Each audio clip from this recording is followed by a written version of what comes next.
Good evening, everybody.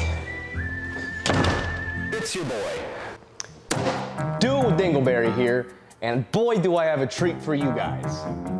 Is it for you guys or is it for me? Pretty sure it's for me at this point. As you guys know, I picked up this 2007 Suzuki GSXR for about 5,300 bucks, I think, with roughly around 15,000 miles. Is that 15,000? And it's in pretty good shape, right? Or is it? Or is it? Or is it? Yeah, it really is. I kind of came up with this idea because I want to show you guys what $5,000 gets you in the used motorcycle scene, especially if you know somebody like I did that's willing to cut you a deal. But that being said, I paid $5,300 for this motorcycle, and it's in great condition overall. If you look at this bike as a whole, it's awesome. But I'm gonna break it down for you guys, and a little bit more of like, let's be truthful with ourselves here. What does a good used motorcycle in this price range look like, right? So that means today we're gonna go over the good, the bad, and the ugly. And no, I don't mean me or your mom, giggity. So yeah, let's get started. Where's the first place we're gonna look at? First things first, the throttle is a little sticky. I noticed that immediately that the throttle sticks open under acceleration. That's a quick, easy fix, and we'll do that here in a second. All of my expert knowledge on motorcycles over the years, okay. My first thought process is gonna be to look at these bar ends. That's usually, if you have bar ends and you have a sticky throttle, that's usually the first thing that causes it. They're tightened down too tight or too close to the actual throttle tube itself, so I'm gonna fuck with that here in a second. Since we're already here at the controls, this seems like a good place to start. Now, right away, if you know what you're looking for on motorcycles, I can tell that this bike has probably been laid down at some point. There's some fairing damage over here with the accompanying rash that I can find on some of the pieces, sub 10 miles an hour. You know, not very fast. Enough to fuck it up a little bit, but nothing to ruin anything and cause any major concerns. And first thing that I noticed immediately on this bike, it has a mix matching clutch and brake lever. The clutch lever being the factory one and the brake lever being an unnamed Amazon knockoff of some sort. Pretty basic stuff, probably the same thing that I had back on my R6 back in the day.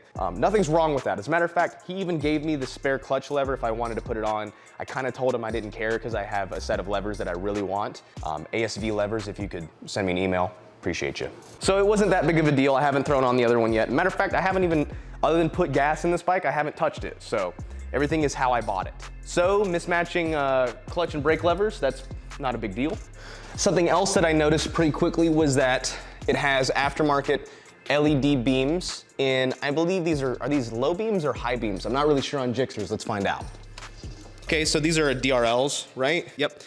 So that's our high, ooh, that looks aftermarket too. That looks like HID maybe, or LED. These are definitely LEDs. So I have aftermarket LED running lights along with possibly an aftermarket LED headlight. That's nice, it looks good. Wow, that's a headlight. Jeez Louise. Boy howdy, is that brighter than my future? And you know what, since we're here, let's make sure that our blinkers work. Probably something that I should have checked, but I didn't because of who I am as a person. Yep, our left side blinker works. I was gonna say driver's side blinker, but technically on a motorcycle, everything's driver's side. Right side blinker works as well in the front. And our caution lights work too, fantastic. Horn? Oh dude, hop on the magic school bus. You cannot tell me that's not the exact same noise. So horn works, that's good. Passing light, that works. Everything on the controls works the way it should. It also has a nice RAM mount for my phone. I know you guys have seen that in the videos so far, but that is a great add-on. There's a couple other companies that make similar phone mounts. I can't remember that there's another one that makes a locking one. That one's also pretty good. Would highly recommend both of those. But yeah, that's fantastic. That's a great bonus to a motorcycle. So if you find something like that, you know somebody probably use the bike pretty often, so they could use like GPS or something. Heading back to the headlight, I will say that I am a stickler, and that's the whole purpose of this. I'm gonna go over this bike with a fine-tooth comb, especially when I knock off the fairings, not today, but in a future video. The headlight's a little faded. I can really probably bring that back with a polishing compound. I might do that when I go to swap the fairings since I'll have everything torn apart anyway. And while I'm looking at it, I already know this. I'm trying to pretend like I'm a detective figuring things out for the first time. I've looked over this bike a dozen times. I know what I'm looking for, but this bike has been RGB'd. It's got LED lighting all over it. And from what I understand, none of them work. I can't find a switch. I don't think they're connected to the battery. Casey, my friend that I bought the bike from, says that he's never had them hooked up, and he's not the one who did them. So that's as far as that goes. Moving a little bit further down the line, it looks like it's got factory headers and it still has the OEM coffin on the bottom, which still has its servos in it. There's probably a servo delete underneath the seat. I know that's a thing. I did that on Laura's Gixxer when she had hers. Okay, the RGB lights are busted over here. And then back to what I was saying earlier about the damage, there's some body damage here. The fairings themselves are scraped up, not bad at all. Over here, you can tell that it had a frame slider that has come off, broken off. I don't know how much of a pain in the ass that's going to be to fix. It might suck. It might really suck. I've never broken off a frame slider before. Even further, there's some damage on the radiator cap, which means that either this panel had popped off and it got scraped that way, or it actually been ground through a previous set of fairings, who knows? It even looks like there's a little bit of like heat damage to the fairings. They're a little warped. Now, if I had to guess with some of the damage that I'm seeing, these are actually not the fairings that came on the bike. So which means it's probably been dropped 2 times, one at probably higher speed, and then with the fairings that are lightly scuffed and damaged, dropped in his driveway. I believe Casey told me that it had been dropped in his driveway. And it also looks like a minor touch-up job has been done, which is respectable. Like, there's nothing wrong with a touch-up job as long as you're honest with the person that you're selling it to. Say like, hey, drop this in my driveway, or it dropped over. As long as honesty and clarity is had, it doesn't matter what's happened to the bike, in my opinion. And from everything I can see, the frame looks like it's in good condition, no cracks, no splits. That's usually the bad thing you don't want to have happen on a sport bike, is you drop it over and you fuck up the frame. That's usually a big uh-oh. You don't want a cracked frame. The RGB lights are severed here, and there is some exposed red and black wires, probably positive and negatives for the RGB lighting. RGB shit that never got hooked up. Hot, very, very hot. Mild cover damage here. Plan on getting some armor for this anyway, so it's gonna cover that up. I'm probably not even gonna bother cleaning that up. And as we move, as we move further down the line, we can start to see a little bit more wear. Not in a bad sense, not like in an abuse scenario, but this bike has been ridden. It's clearly been ridden. If we look here at our rear controls, we can see where some of these are probably aluminum parts. Magnet doesn't stick to them, so those are probably aluminum. But regardless, some of the coating of this, whether it be paint or powder coat or whatever, is starting to just kind of wear off along the seams here. It's a little bit of corrosion on some of your brake lines. Nothing bad at all. Like, this is all just general wear. When you ride a motorcycle, this is how it's gonna be. The cool thing about doing my own powder coating is that I'm gonna take all this stuff off and powder coat it myself and bring it back to 100%, and as well as probably make some custom boot kicker panels here. So I'll probably make some of those and put them on my website. We also have a Two Brothers Black Edition racing exhaust, which is nice. Like, having a nice slip-on. This is a nice slip-on. I'm gonna be swapping this out for my own custom exhaust, but this is not a bad exhaust. I've used Two Brothers before. I've worked with them in the past. They've been great to me. It is in rough condition though. You look at it, it's definitely has seen better days. It's been through the ringer and back. The carbon's starting to get some scoring on it. Ultimately, since I'm swapping this out anyway, I'll pull this off and I'll probably do like a restoration video where I bring this back to 100% and then maybe sell it to somebody at a discount. The wheels are in good condition. They're balanced. They're not really dicked up or anything like that. They're missing a little bit of paint here and there, but nothing that screams to me cracked or broken wheels, which is obviously super important, right? We don't want any of that. And then we get underneath here, underneath the ass of the bike, the ass, where its tail's all up in the air, like your mother. This is a personal preference, but it's got rear pegs and a seat cowl. Nobody rides on the back of my bikes. Certainly not Laura. She has always ridden her own motorcycles when she has them. She's not a backpack, so I can go ahead and pull these off whenever I feel like it. But the rear pegs and the rear seat, those are done. Don't need those. In decent condition. They probably stopped a little bit of the accident at one point or another. They look a little scratched and dinged. Maybe like someone has respray painted them, I don't know. The rear rotors are a little grooved. It could probably use a new set of rear pads and a rotor eventually. Nothing that's like super imperative at the moment. Mild groove, not bad. This is cool because this is a good and a bad. So the good part is that we have a rear frame slider, which is awesome. This is also doubles as a stand hoist for motorcycle stands. You slide up underneath, boom, you lift it up, you can work on the bike, spin the chain, clean it, etc. It has one on the right side of the bike. However, on the other side of the bike, it's been snapped off at the frame, at the aluminum frame, which poses a couple of problems for me. It means that I can't put this bike on a stand without it or having something else to hoist it with, which it's not the end of the world. It doesn't mean that I can never put this thing on a stand again. It just means that I can't use a traditional stand at the moment because it's not there. There's other options. There's companies that offer stand sliders that bolt up to your adjustment axle slider. It bolts up to that. Some people have a bar that goes all the way through the axle that they can hoist it up that way. These are all good methods if you have a broken axle slider. Ideally, what I'd like to do one day is weld on a new one. It doesn't have to be crazy strong. It just has to hold the rear end of the bike, which is maybe like 120 pounds at most. I think I can do it. I think that I could grind it down and weld a new one myself. However, that leaves a lot for me. And it's also aluminum, which means that I have to get better at welding aluminum because I suck at it. But again, that's not the end of the world. It's nothing that I can't handle. It's just work. I've also heard that Gixxers have weak kickstands, so I'm hoping it just kind of falls on me and ends my suffering. No, not today. Okay. Moving farther back, pretty much the same on the other side. There's some minor scarring on the crankcase here where it looks like it was laid down on this side as well. It happens. I mean, like, part of owning a motorcycle is going down. Obviously, I've been down several times. Okay, it's missing a bolt. Your rear subframe support, it's missing a bolt. I'm gonna probably wanna get that soon. Bunch of extra exposed wiring from something that I don't know. It doesn't have a tune on it. It's not power commanded. It's not two-brothered. There's no ECU tuner on this thing, which means that the bike is probably more or less unmolested. However, the wiring situation does make me a tad uncomfortable. I will have to address that when the new fairings come because I'll have the bike apart anyway, kind of deal. It looks like my clutch cable is also missing its retaining nut. I'll probably want to get that as well. More broken LEDs. These actually look burnt. That's odd. And see, now it's clear to me that these are not the original fairings that came on the motorcycle. The red is a little off on the fairing here. And this has case damage here, but zero body damage on the actual fairings. You don't just drop a bike and not fuck up the fairings. So that means the fairings have been swapped at some point, which is fine, like it happens. I've swapped fairings a dozen times. And you know, they're not the best, they're not the best fit in the world. What the fuck? See something real quick while I'm at it. Well, that's good, it's got oil in it. You know, you always want to make sure it's got oil in it.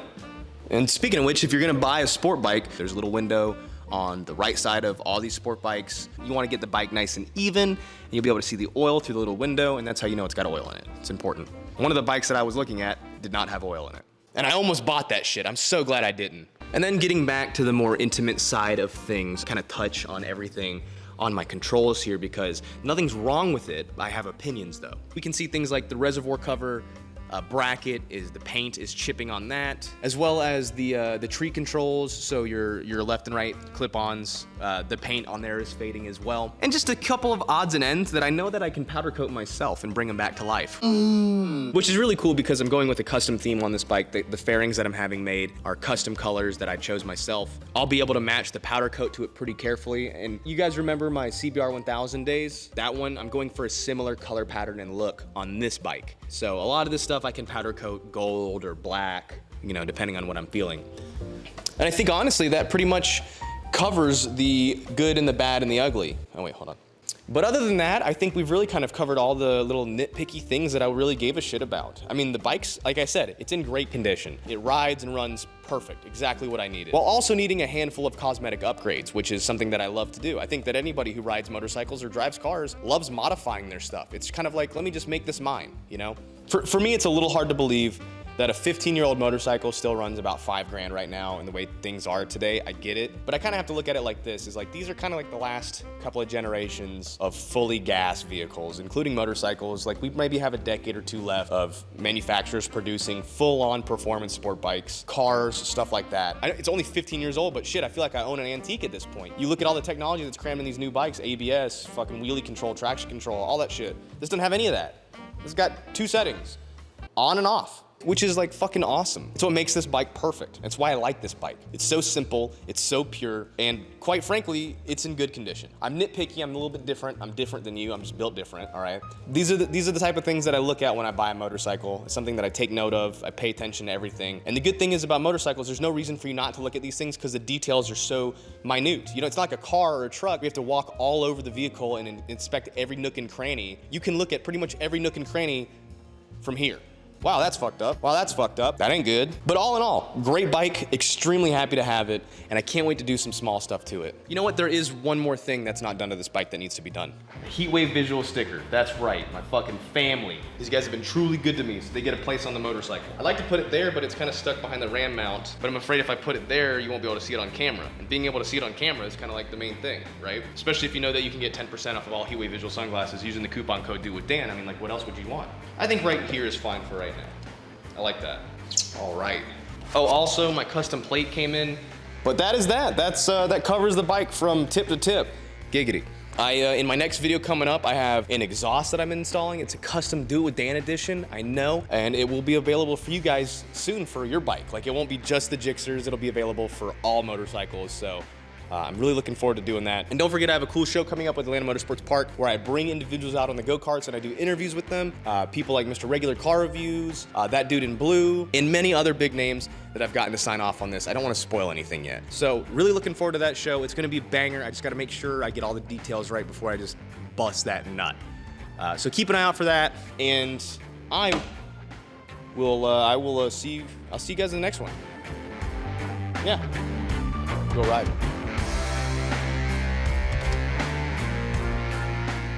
Been involved in an accident where you got hit, or maybe you hit somebody, you know, insurance took you through a ride on that, you could be entitled to some money. Isn't that right, Jordan? Yeah, absolutely. I'm Jordan Wooten. I own Wooten, Umpire, and Appraisals. I'm an appraiser. I do diminished value, do actual cash value, appraisals to combat other insurance companies' lower estimates. If you've been in an accident and you have the vehicle repaired and it's not a total loss, you're entitled to something called diminished value. You get in an accident, let's say I hit Dan, I'm out in the parking lot, I drive into Dan. We're both entitled to diminished value reviews. An insurance company will make that offer after the vehicle is repaired, and it will be a significantly lower offer than what you're entitled to. That's where I come in. I do a report that displays what the vehicle was worth before the accident happened and what the vehicle was worth after the accident, which could have been a $25 offer or a $0 offer or a $500 offer. My report could say $4,000, $8,000, $12,000, just depends on the year, make, and model. The best part about my report is what it comes with additionally, which is a guarantee. My guarantee states that if I don't get you at least what the insurance company offered you, plus the fee that you pay me, or more, I refund you 100% of the money. I either get you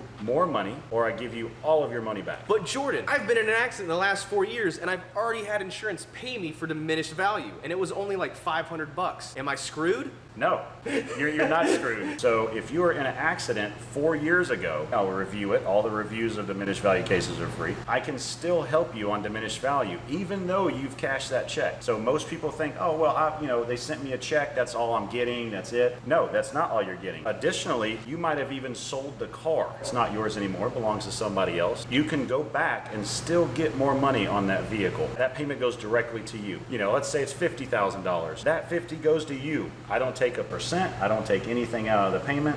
One-time fee. If I can't help you, and at the end of it, I do all the work, I do the report, and I still can't help you, full refund. Whatever you pay me, full refund. Jordan is a close personal friend of mine. I trust him wholeheartedly. This is literally what he does. He helps people get money. He's helped me out multiple times in my accidents. If you guys use coupon code DOITWITHDAN at checkout, or just let him know in the comment section that you saw him from my video, he'll give you 25 bucks off of his appraisal price. Yep, absolutely. And it still comes with a 100% refundable guarantee. Yep. There's literally no downside to this. I mean, it's just money laying on the table for you. It's in a drawer you didn't know about. Most people don't know about diminished value or what it is. Consider it a recommendation from a personal friend. He can hook you up with that. I guarantee it. Contact him. His information's in the description. It's going to be in the description of all my videos from now on. So I guarantee it. I guarantee it. Want to do like a point of the camera and guarantee? Or to say it comes with a guarantee. It comes with a guarantee.